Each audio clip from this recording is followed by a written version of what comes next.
તો સમાચારમાં આગળ વાત કરીએ છોટા ઉદેપુરની તો છોટા ઉદેપુરમાં સંખેડામાં ખાતમુહૂર્ત કરવામાં આવ્યું છે, જ્યાં સંરક્ષણ દિવાલનું ખાતમુહૂર્ત કરવામાં આવ્યું છે।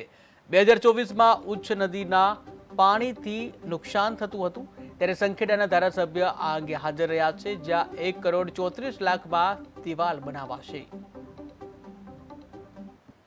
ઉચ્ચ નદીને કિનારે વર્ષો જૂનું અમારું અર્જુનનાથ મહાદેવનું મંદિર આવેલું છે।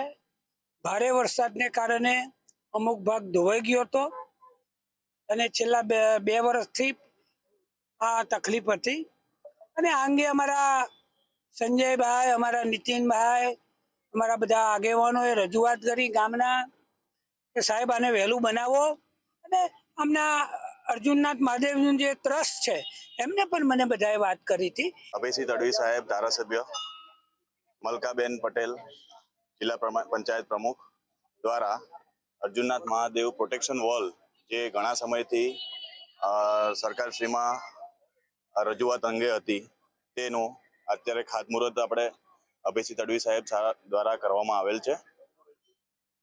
અહીંયા પ્રોટેક્શન વોલ આપણે 65